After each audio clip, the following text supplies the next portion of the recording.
So, good morning, everyone. My name is Joe Cressy, Chair of the Board's Governance, Communications and Human Resources Committee. Welcome to the public session of today's hybrid committee meeting, which is taking place in person here at City Hall and virtually via WebEx.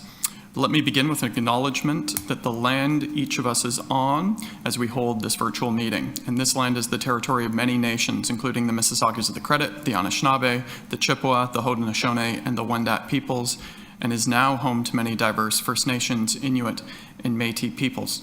We also acknowledge that Toronto is covered by Treaty 13 with the Mississaugas of the Credit.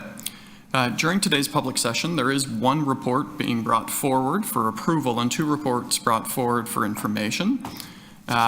We don't have any registered verbal deputations today. There was a written deputation that was circulated around. Good morning, Debbie and Uba. Welcome, welcome, welcome. Good morning. Morning. Morning. We were just getting started. We just did the land acknowledgement, and I noted on deputations that there is a written deputation that you will have received, and we don't have any verbal deputations today. So let me begin. And I didn't note this at the beginning, but just also a happy Ramadan to those who are recognizing and celebrating and fasting, and all of the above. So, and a very happy Ramadan. Let's look for a declaration of conflict of interest. So, any members of the committee, does anybody have a conflict of interest? And if so, could you indicate the nature of the conflict? Okay, seeing none. Let's move towards the approval of the public agenda items. So are there any items of the public agenda that members wish to hold? I was going to, if I could just take the liberty to start. Item number 7, which is the People and Culture Division, the annual progress report. I asked Barbara if she would kindly give a bit of an update. There's a detailed presentation in there, you'll see, but I've asked Barbara if she can be on deck for that. So let's hold item number 7. Item number 8, which is item number 9, which is the Strategic Communications Plan update. And Ada is here to give a brief update. And then item number 11, Dara's going to give us a little overview on the board report format. So we'll hold down those 3, 7, 9, and 11. Were there any others that people wish to hold? No. Okay. So, could I ask for a motion to adopt the recommendations in the reports on the agenda, except for those 3 held? Thank you, Marcel, seconded by Brian. All those in favor? Opposed, if any, that carries. Can I ask for a motion to approve the public meeting minutes from the meeting of January the 31st? Moved by, thank you, Uba. Moved by Uba, seconded by Debbie. I'm putting you on the spot. Thank you. All those in favor? Opposed, if any, that carries. All right. So let's move then right in. Item number 7, Barbara. And you'll see in your report there's a detailed slide deck presentation, but Barbara, I'll turn it over to you. Okay, great. Thank you very much, Chair Cressy. So the report before you highlights the People and Culture Division's 2023 accomplishments and also provides a summary of our key 2024 priorities. The report includes a reminder of the key strategic priorities that we articulated in our division's strategic plan, which was finalized at the end of 2022 and was presented to committee last year. In that plan, we outlined key outcomes that we are striving to achieve in the division and the organization, including having Toronto Community Housing viewed as an employer of choice through having progressive policies and programs in place across the organization and that support learning and growth, as well as a culture that inspires performance. We also are striving for effective partnerships with our business units across the organization and with our labor partners, again, to enable the organization to achieve its key business priorities and ultimately to provide excellence in service to our tenants. We, of course, a key outcome that we continue to work and focus on is ensuring that our organization is both diverse and inclusive, where our employees feel safe, valued, and empowered. And we continue to build and advance Toronto Community Housing's culture model, which we want to see embedded in the way all of our employees work across the organization, again, ultimately to support tenant service delivery. And another key outcome. Welcome, Ziva. Hi, good morning, everyone. Good morning. Sorry to cut you off there, Barbara. No problem. And finally, we strive to be, another key outcome is striving to be an agile and service-oriented organization. The report, and more so the attachment that the chair referred to, provides a very fulsome outline of our 2023 accomplishments. It wasn't intended as a presentation, it's more of an annual report, but I'm certainly happy, together with my team who are on this call, to take any questions that any of the committee members may have. You'll notice that in that annual report, we outline our key accomplishments by functional area. That is how the People and Culture Division is organized. So we have a labor relations team, our payroll team, health and safety, talent acquisition, learning and development, so all of our goals and the outcomes we strive to achieve are through policies, programs, initiatives that are carried out through each of these functional teams. And in the report, we identify how our particular outcome aligns directly to the goals and objectives that are defined in the strategic plan. And finally, the report also identifies, the main report before you, identifies key 2024 priorities that we are focused on. It's hard to believe we're approaching the end of Q1 already. And some of those priorities, which we will report out on more detail to the committee later in the year, include two key surveys that we'll be leading in the organization.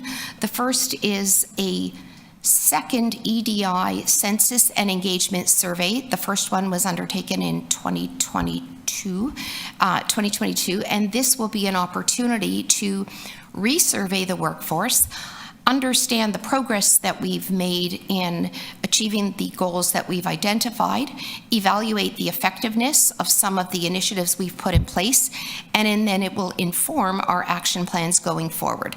What's on track? What isn't achieving the outcomes we anticipated, and where do we need to pivot, make changes, regroup?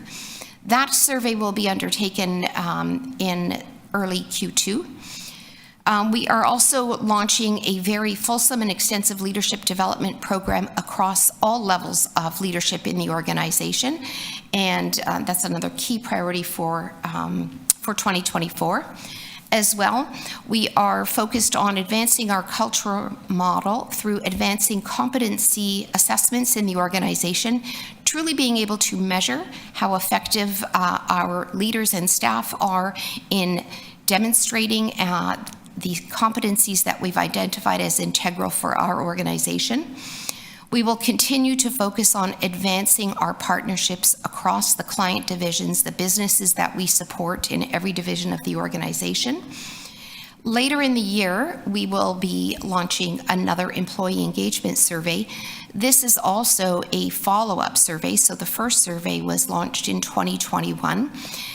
This will provide an opportunity, again, to measure progress and an opportunity to develop future action plans to support key priorities that we have for the organization, be able to do a pulse check. Where are we doing well? Where are there gaps in terms of what we are striving to achieve?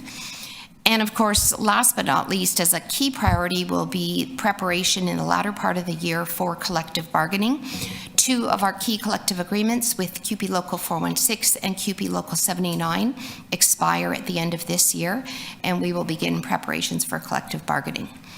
So that is a summary of what is in the report before you, and as I mentioned, the attachment is a 2023 annual report for People and Culture Division, which goes into more detail on some of those key achievements that we've made. At this time, I'd be happy to take any questions that the committee has. And as I mentioned, I'm also joined by my leadership team who are on the call to answer questions as appropriate. Thank you.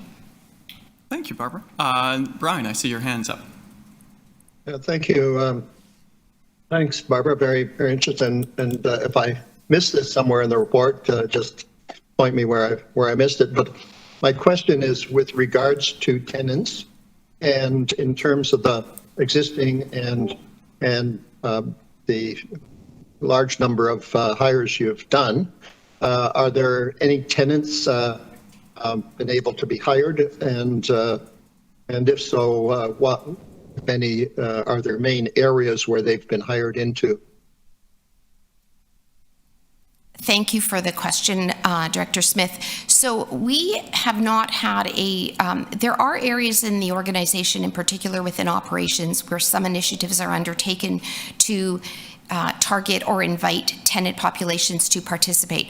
But we are just embarking on a more focused plan that my team will be working with operations in particular to develop a targeted strategy for where and when we may want to make those opportunities more known and obvious to tenants. And I've got Kelly Schultes on the line if she would like to add anything to that. Yeah, I just wanted to reiterate that. So we're working through really an engagement strategy, if you will, for tenants so that they're aware of the opportunities that we have for employment. And we're just going through that process, working with communications, and we'll be able to provide you with an update on how that's going. As sort of a follow-up on that, I've had some discussions with Nadia and Arsema and Raquel with regards to an employment training for possible some tenants that they've been in discussion with. And maybe you could loop in with them, because I think it's not just obviously trying to provide opportunities for tenants, but to assist them to achieve the right training that would be required for the various positions. I mean, obviously, TCHC is a large employer, and there should be some opportunities, assuming the individuals have the right skills for the jobs that are available. Anyway, so I just suggest maybe you could touch base, maybe with Arsema and Raquel. They've been more intimately involved in the discussions. Yeah, I've actually been working really closely with them for this engagement strategy. So I'll loop back with them and speak about what I can do and our team can do to support them in that initiative. Okay. Thank you. Thank you. Joe, if I may, I had a follow-up to Brian. Please. Brian, I was actually going to ask the question a different way, so I'm glad you went first. I'm hoping that we will be, as part of your survey, Barbara, that you will include a question in terms of how many of people who are tenants of TCHC working within the organization. And two things, I absolutely support the idea of an employment training programs, but I think we also have to assume that there are people within TCHC who have the qualifications for some of the positions that we are posting, and we should make it a priority to ensure that our posting are going out to our various sites as well, so people are aware of the opportunities that come up in terms of employment with the organization. Yes, thank you, Chair Douglas, Director Douglas, and we will be doing that as part of building out that tenant employment strategy.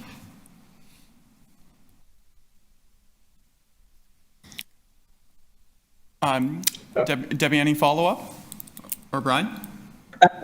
No, a different question. Did you report out to us the 2022 survey? I'm trying to recall whether or not we received from you information in terms of, for example, the racial, ethnic, disability, queer, gender breakdown of our staffing and where people are within the organization. We may very well have, I just don't recall it. Yes, we did. We provided a presentation that was led by Jamie Kramer, our Senior Consultant of Equity, Diversity, Inclusion. We provided a fulsome report and presentation to this committee, but I'd be happy to resend that to you for your That would be information. great, Bob. Thank you. And Brian, is that guess my- a legacy virtual hand, or you're still up? Still up, but my second question, are there areas within the organization which are more challenging to recruit than others?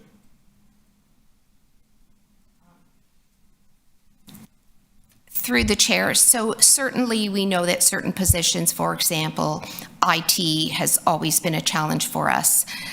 Some of the more technical jobs are also more challenging. One of the things that we decided to do last year, and that was on the cusp of, post-COVID, we noticed that the labor market was very different.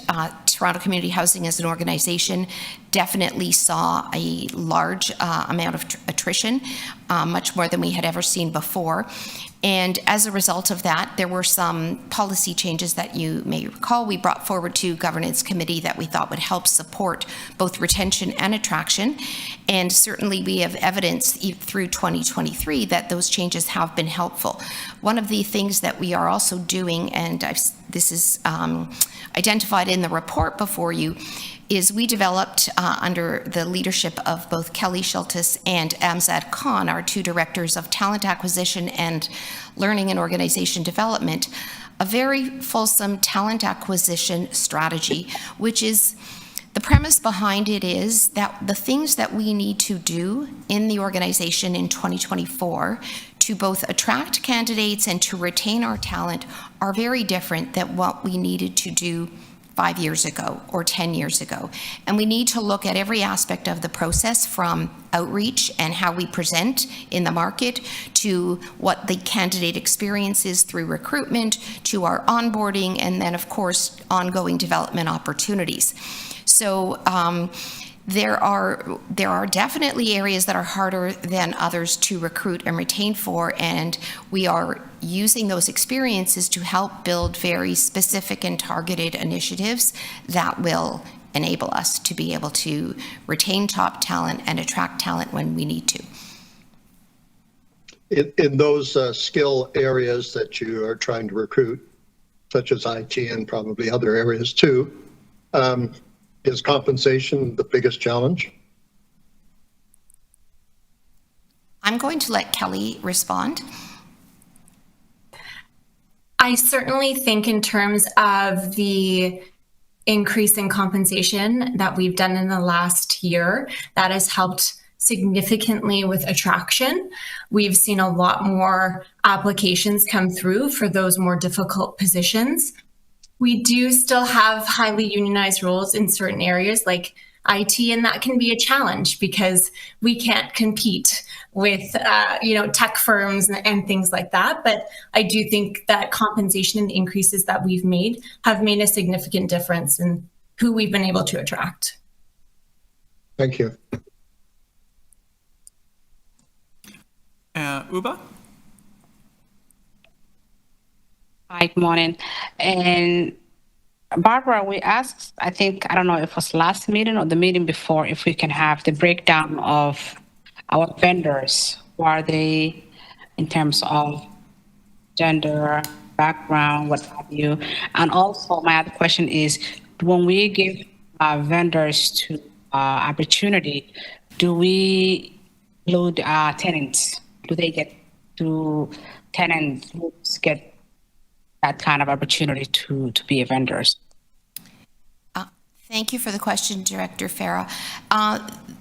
The People and Culture Division is not involved with I think what you're referring to is more of a social procurement policy, and as it relates to the providing opportunity and targeted strategies for vendors to identify. So that is not part of the mandate of the People and Culture Division, although I know that it is an area that is being worked on through Lily's team.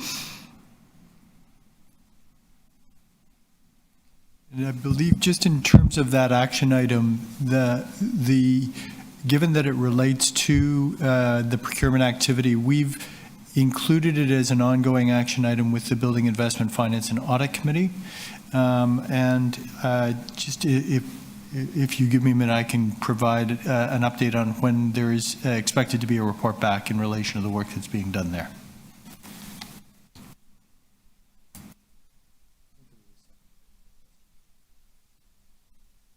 And Uba, was there a second part to your question? Sorry. No, that was it. Thank you. And Dara, when you have the timeline on that, there's no rush, but do let us know on that. Ziva? Yeah, so first and foremost, this is a great report. Thank you so much for writing this up. I just have a few questions in regards to, I guess, the section on health and safety and wellness for the team, because one thing that I am worried about is employee burnout. So I know that you are going to conduct several surveys or follow-up surveys. In those surveys, are there questions about employee burnout? Because we are providing them with training on how to handle tenants. I know that sometimes, especially frontline staff, they have to listen to tenant stories and where they're coming from. And sometimes they get emotionally or mentally or physically invested in tenant situation. So I guess my question is, are we also tracking employee burnout? And I do see that we're doing really great things like the Healthy Workplace Month cardio clinics, which I really liked. And we're providing them with a lot of training. But I just want to know, how are we tracking employee burnout? And how are we also maintaining a sense of community within the TCHC culture? I guess, yeah. So maybe just two questions. So we do track employee, we have statistics that inform employee attendance, employee illness, workplace related absences. So that information is available to us. And as you noted, we have a wide range of programs that are in place in the organization to support employee health and wellness, including an EFAP program as well. We work very closely with our colleagues in operations to understand the challenges, the stresses that our staff are under as a result of some of the challenging situations that they find themselves in. And we have a number of key training programs that are put in place to ensure that our staff are equipped to be able to respond and deal with the nature of the work that they do, which in some instances can be very challenging and taxing. So I think the short answer is to say that, yes, we do have a line of sight to the extent that there are issues that need to be managed, and we do proactively provide training and wellness initiatives. And of course, we are also able to react as needed. I'm joined by Victoria Fichtenbaum, who is our Director of Employee and Labor Relations and oversees our health, safety, and wellness function. I'm not sure if she would like to add anything to that. Thanks, Barbara. That was a fulsome description of the initiatives and programs and supports available. I just wanted to add briefly that there is also the Joint Health and Safety Committee meetings where issues of that nature can be raised by either party and discussed collaboratively to identify solutions and opportunities there as well. Thank you. Thank you. And Dara's just coming back on procurement. So I had another question too, Joe. In fact, Yeah, I'm my going hand is still to come right back to you, Brad. there are two elements to the response to Director Farah's question. One is there was a briefing note that was included in the material for the board meeting on February 15th from the Chief Financial Officer regarding our social procurement policy. So that provides a partial response to the question. And then we are, as I indicated, tracking it through BIFAC work that's being done by the Senior Director of Procurement and the Director of the Center in relation to the question related to vendor demographics. We currently track that as coming back to the board through BIFAC at the May BIFAC meeting. And we'll provide an update at that time as to whether there's information that can be reported for that meeting or whether it will come to a subsequent meeting of the committee. Thank you. Thanks, Derek. Sorry, Brian, back to you. I was mainly looking to go down this question with BIFAC, but it might be possible also to look at it through this your division, Barbara. But I was trying to look at those supports and programs that serve tenants outside of the normal housing rations, and whether in some way we can identify those supports that are necessary and important, but whether that are generally outside of the funding envelope that normally is funded to housing, so that we could look at other possible avenues of income that could support those type of programs. But we need to have a better understanding of the supports and programs that service tenants that perhaps are causing us to stretch our resources too thin, and allowing us to look at perhaps other avenues of funding for those supports and programs. So I'm not sure how difficult that might be from the your division, but it might help when we're discussing this also with BIFAC. So is that something that is beyond challenges? Because I know it would be difficult. So maybe I'll start by saying I don't believe that is currently contemplated in the People and Culture work plan. You're on mute, I think. Can you hear me now? Yes. Yes. Yeah. Okay. Sorry. Yes? Okay. I don't think that is currently, that is not contemplated in our current work plan. As you know, that we're primarily focused on the workforce, Toronto Community Housing workforce, and what we need to do to ensure the capability of the workforce to meet tenant needs. That being said, so I haven't given consideration to the types of things that you've talked about and whether or not it is appropriately suited within People and Culture to build that in. But I see that Nadia has come on, and I believe that she wanted to respond to your question. Thank you, Barbara, and through the chair, I see Lily's on as well. From the operations side, we are starting to try to quantify things like emergency response. So trying to put a code in the system so we could actually articulate how much it costs for our teams to actually respond to critical incidents, including violent incidents and other building specific emergencies. We are also looking to quantify areas of support, such as our rapid rehousing program and other programs that are slightly outside of the scope of traditional landlord functions. So we're starting to work on exactly that, Director Smith, with the finance team to start to articulate how we actually spend our time and resources, and so we could look at other funding avenues. So Lily, I don't know if there's anything else you'd like to add to that as well. Thank you, Nadia. Director Smith, in addition to what Nadia described, even at the City Council Fund, also Housing Secretary, for 2024, they have piloted a anchor agency program.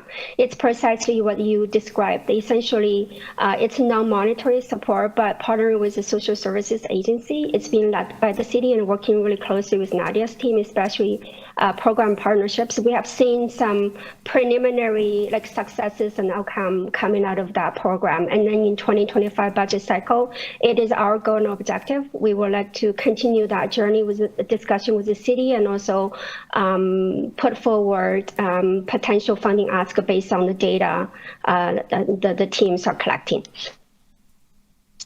Thank you very much. I realize people in culture maybe a little bit in the background, but from time to time might need to feed into that. I mean, it's also true on the seniors housing as well, and I'm not sure how you know they're going to do the same thing, especially around health issues for seniors, because you know, obviously they are very much needed, but very expensive as well. So we need to look at what partnerships and other opportunities there are to support the seniors tenants as well. And I've had an email sort of conversation with the CEO of seniors as well.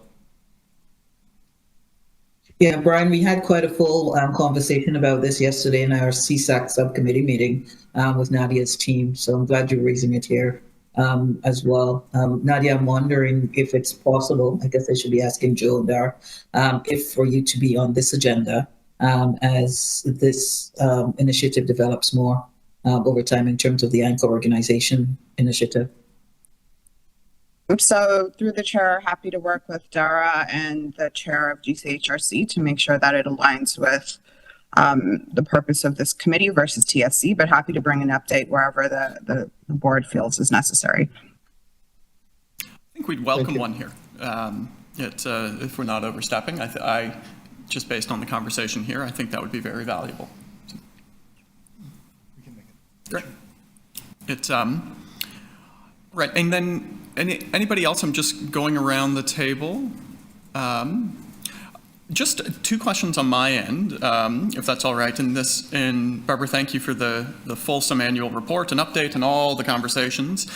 Just as we forecast out this committee, and I know we've had the agenda forecast shared last month, can you just remind us what some of the dedicated items coming forward are in the coming months or for our consideration? This has given us the big picture, but. Correct. So we will report out to the committee once we have completed our EDI census survey and done the analysis. We will be providing a report. That will likely not be until late summer or the beginning of the fall. And we also have a final report out at the end of the year. So on the divisional update, so it'll highlight some of the achievements for the year. And then there is also an annual compensation report that is provided in camera to committee. And then somewhat related, you mentioned the employee engagement survey that's going out. And forgive me if I missed this. Did you note that this is the first since 2021? Correct. So our intention is typically every 2 years. So we would have planned to, we did initially plan for 2023. However, one of the most important things coming out of any kind of survey is understanding what's in the survey, developing action plans, and then measuring the effectiveness of your action plans. The organization was somewhat behind on development and implementation of action plans, primarily as it related to the Swansea emergency, which ended up taking a lot of time and effort across the organization through 2022. And for that reason, we opted to delay the employee engagement survey till this year, so that we had more time across the organization to move forward, implement those actions, because it makes no sense to keep asking your workforce, what are the needs, what are the gaps, and then not to act on that feedback that you receive. And so as we just forecast out, can we expect, or is it possible to request that once the survey is completed and the analysis done and the management team has had a chance to look at it, that we spend some time here getting an update as well on Absolutely. that? Okay. No, I think that would be worthwhile. Okay. Anything else on this item, looking around the table? Just to, although I don't remember the 2022 survey, I hope that I raised at that point that we wanted disaggregated as much as possible, not only in terms of where people are located within the organization, but cross-referenced by various demographics, and reiterating again, including one that speaks to tenancy. Yes, And we will do that as it aligns with our socio-demographic data collection policy. Yeah, and our hierarchy as well, where people are within the organization. Correct. Great. All right. Can I ask then for a motion to receive the annual report for People and Culture? Moved by Marcel, seconded by Debbie. Thank you. All those in favor? Okay, seeing none opposed, that carries.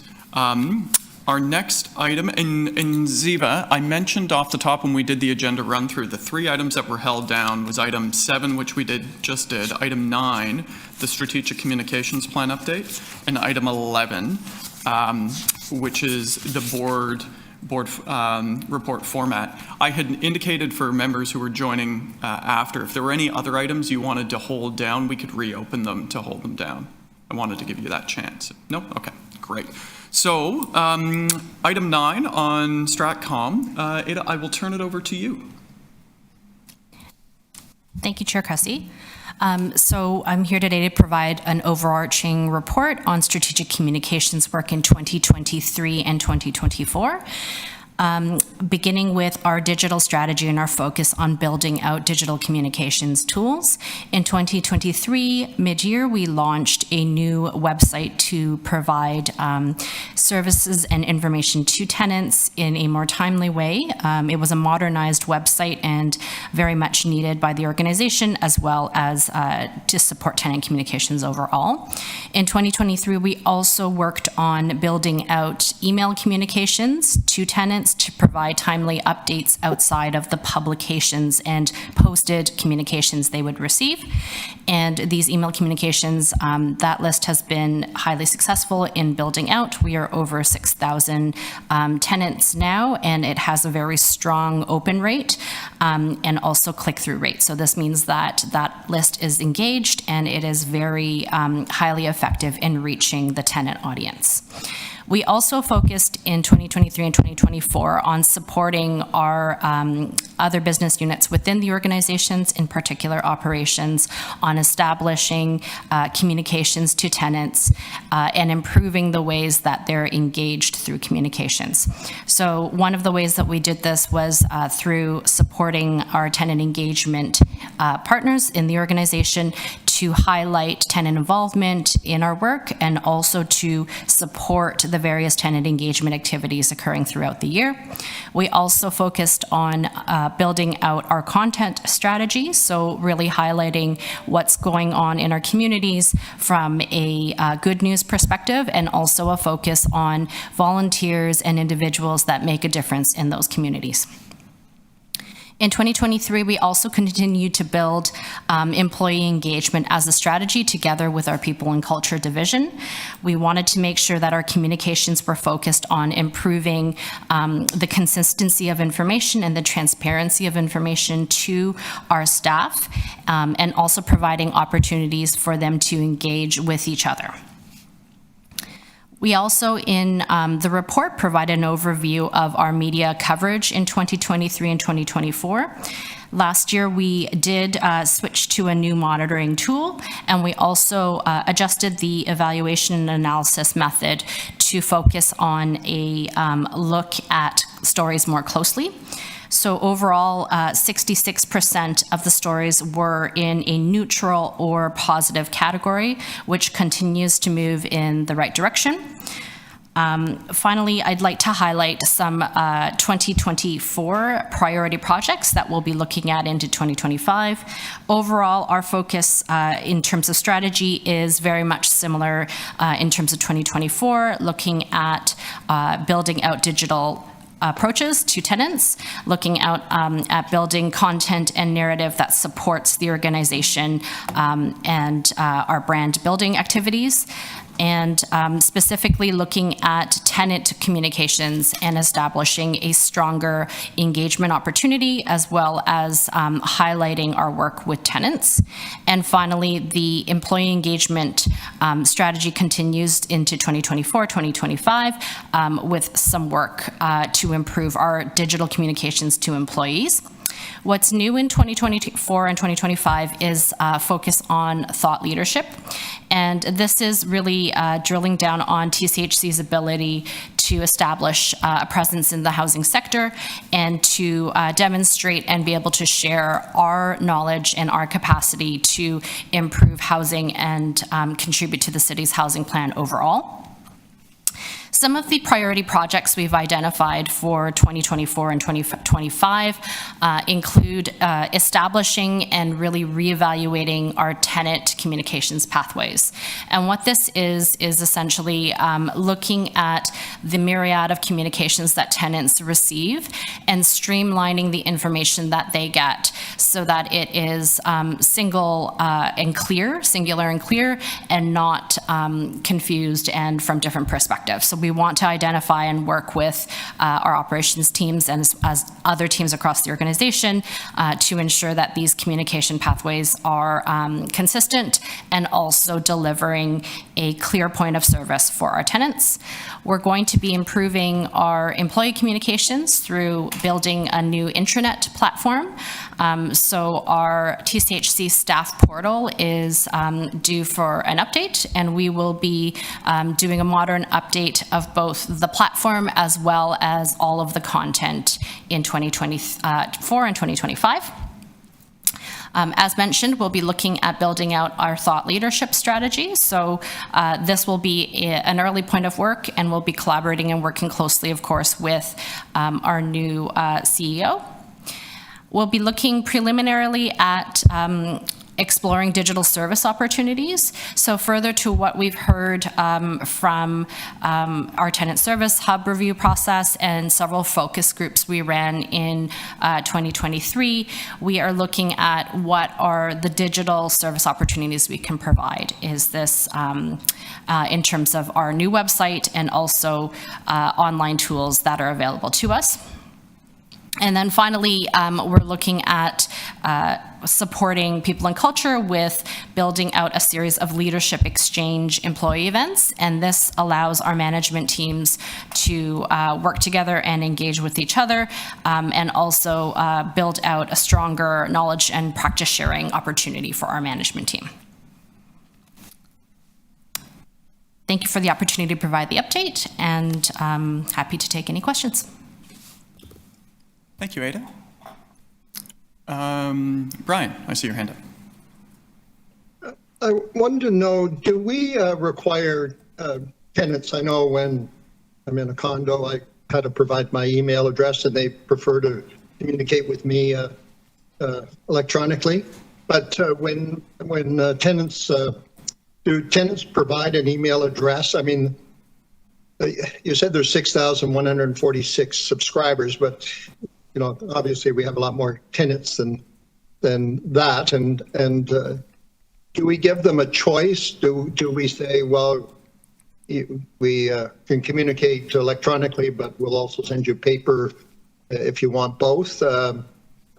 When tenants, is there any issues that so we can communicate with more tenants on important matters? Maybe site-specific issues or broader issues, depending on what the issue is? Thank you for the question.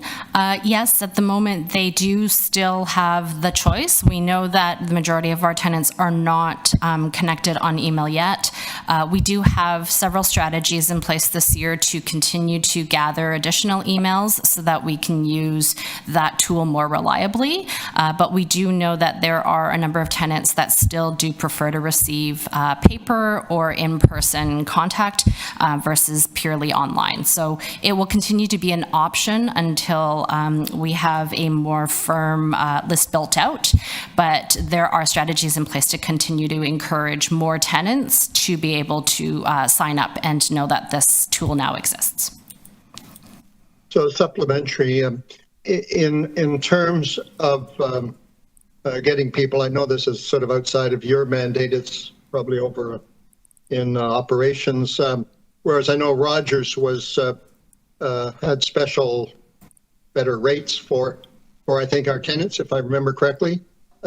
Is that sort of opportunity being marketed well to our tenants? I can speak to that from a communications perspective. We have a wide communications plan promoting that opportunity and also promoting the program overall with Rogers. And I believe we did launch a communications campaign last year for that. Would it be IT that would know the number of tenants that have taken advantage of that, or how many that are on the program, or can we get that from Rogers, or is it, not obviously who, but just in terms of the volume? Yeah, So and through the chair, my apologies. Go ahead, you Josh. got to start, Nadia. So before you answer, because you might want to address this too, did we not have a conversation at the board that we were going to look at TCHC itself, ensuring that all of our sites had internet access, and as opposed to leaving it to Rogers promotion and individual accounts? So through the chair, twofold. So to the original question, Rogers would have that information.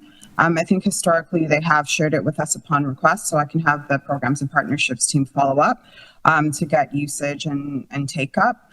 We also obviously have tenants that use other services and have their own internet connections as well. So having that sort of larger understanding, I think, would be helpful. We can come back with numbers as we find them. So we will follow up for sure. In terms of the common space project, we were working with the city to roll out common space internet in many of our locations. That program slowed down a little bit, and so we've had to work with them to prioritize particular buildings that have the maximum impact. So buildings with a larger common space that have several tenant units able to access the internet. We did at one point, and you may be remembering, I want to say this was about 4 years ago, Director Douglas, we did explore TCHC supplementing internet usage in each of our tenant units, but it was incredibly cost prohibitive. I think the bill at the time was between $15 and $20 million annually. But we continue to work with the city to look at common space internet access. However, it does mean the tenants would have to come down to sort of like the common room or common area. So that is a program we're still implementing. Thanks for that. And my other question was, are you also or do seniors have their own parallel group, or do you cover both?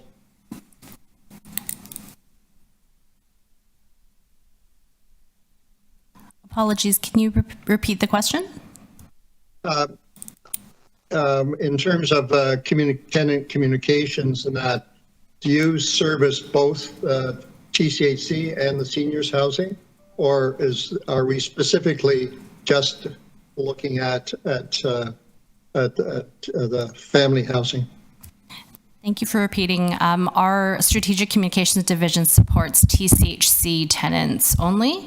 TSHC has their own communications team. Okay, so that 6,000 subscribers would be totally the family tenants. Correct, yes. Thank you.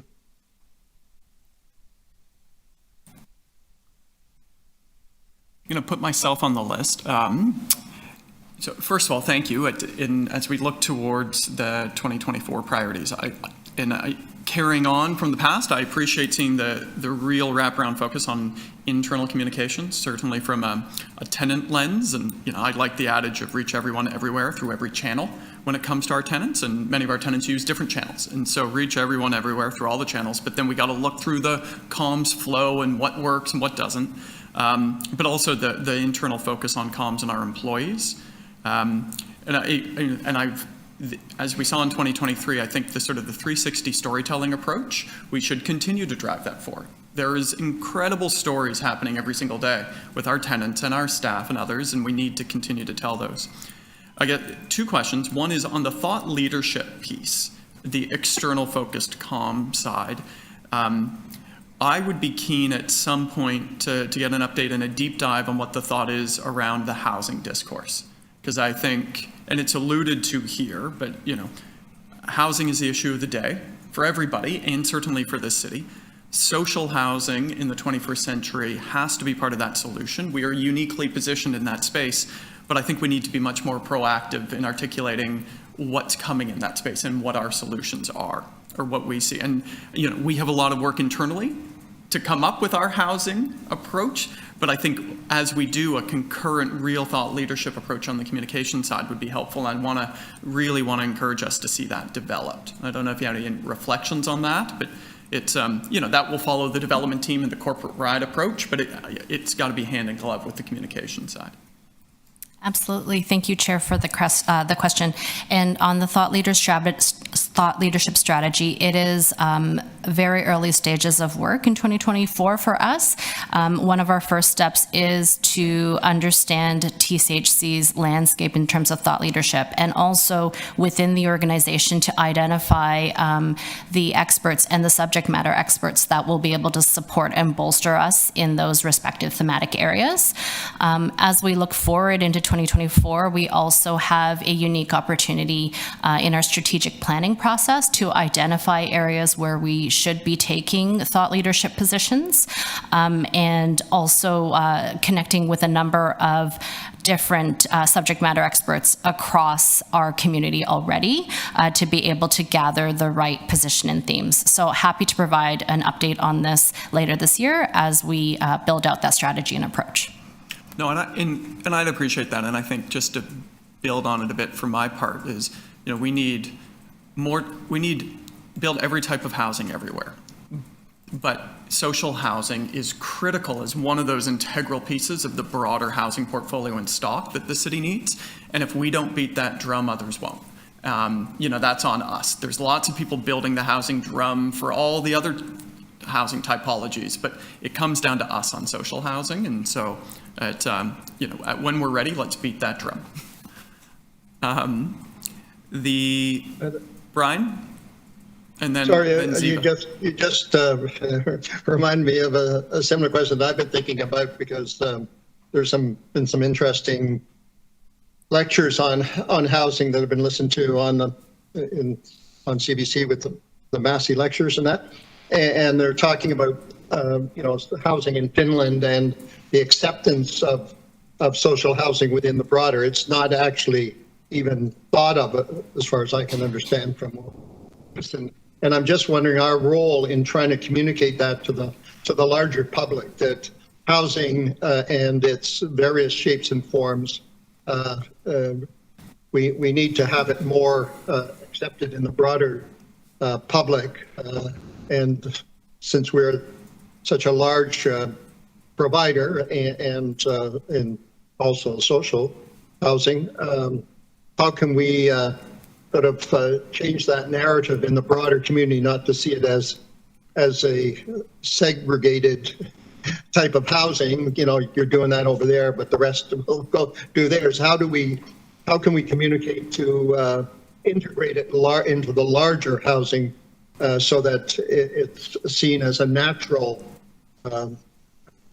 development rather than something that I know in various areas, when you know, even to try and put a fourplex up, people are pushing back. So I just think we have a larger role in trying to frame the need for housing and in its various shapes and forms throughout there. So you know, what we've done obviously in Regent Park and some other communities that we're working on, just how important it is to have those integrated communities and have them accepted without even a second thought.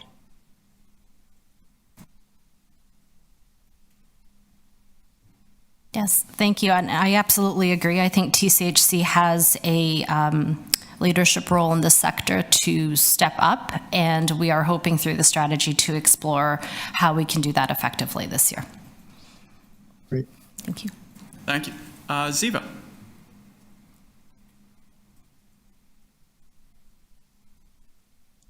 Right. So I do have to say, personally, I've seen an improvement with communications with TCHC to tenants.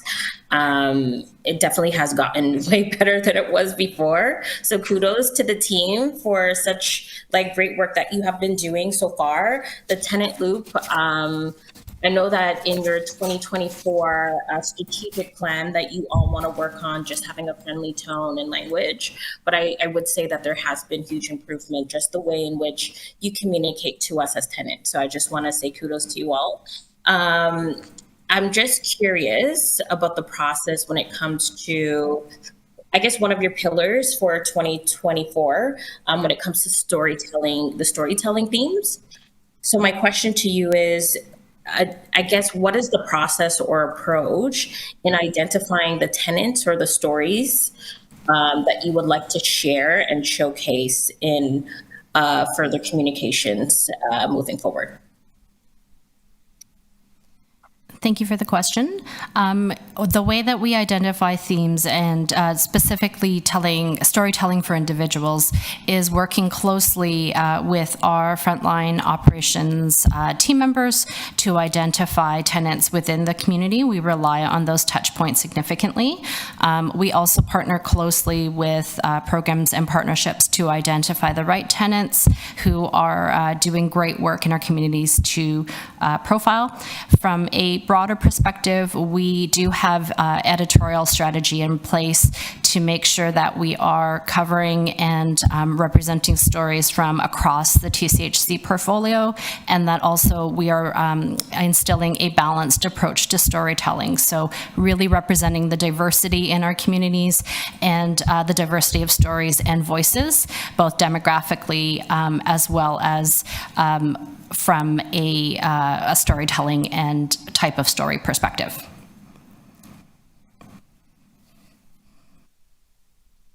All right, sounds good. Thank you. Can I go around the virtual table? Anybody else on this item? Okay. Well, thank you. Thank you to members of the committee for some of the feedback there, and thank you for all the great work. Lots of progress last year and more to come. So can I ask for a motion to receive the 2024 Stratcom update? Moved by Ziva, seconded by Brian. Thank you. All those in favor? Okay, seeing none opposed, that carries. And then our final item on the public agenda, and I'll turn it over to Dara to walk us through a little bit of it, is item number 11, the board report format. Thank you, Mr. Chair. The report that is before the committee this morning is really a progress update on work that ELT is undertaking in order to ensure that the way that we create board and committee reports is meeting the board's needs in providing information that the board requires in order to perform its oversight function. The report highlights a couple of changes that just, and again, these are changes to format that we think will improve the quality and utility of board reports that I can highlight. One is to replace the purpose section with an executive summary section. The purpose of the report, as stated currently, largely repeats the language in the recommendation, so it doesn't really add a lot of information for board members. An executive summary of the report content might flag additional elements of the report that aren't obvious from the recommendations and make that portion of the report more useful. Having said that, the risk that we would run in adopting that change would be that the executive summary of the report might highlight issues that management identified as being significant in the report, but not the issues that the board might identify or board members might identify. So we'd want to avoid a trap for board members in adopting that approach that might suggest that reading the executive summary of the report gave you all the information that you needed. But we thought that change might make the reports more effective as a tool for directors. The other suggested change that we highlight in the report would mirror the city's practice of incorporating into reports a financial impact statement that would make more explicit the financial implications of the recommendations in a board or committee report where there was and to highlight where recommendations in the report don't give rise to a financial impact. We also reference in passing a suggestion that we continue to review that relates to the manner in which we describe in board reports the decision history of the board's prior consideration of matters. Right now, that section of the report is an early section of the report. We've been asked to consider whether or not we should move that to either the end of the report or to an appendix to the report. It currently is placed where it is because we follow the city's practice, so we just note in the report that we'll consult with city clerk's office to see if a different approach would be problematic, and happy to have any additional input from members of the committee this morning about either in this meeting or as a follow-up, suggestions that you would have as to how we might improve the quality of the reports that we bring to this committee, the board, and the other committees as well. So thanks for that, Dara. And I think, as Dara mentioned, the intention here very much is, for some feedback around the table. This is a work in progress, and Dara shared from ELT some of the early emerging thinking on it, and sort of right track, wrong track, other ideas, and a little bit here of a group discussion. And Brian, I see you got your hand up, if you want to kick it off.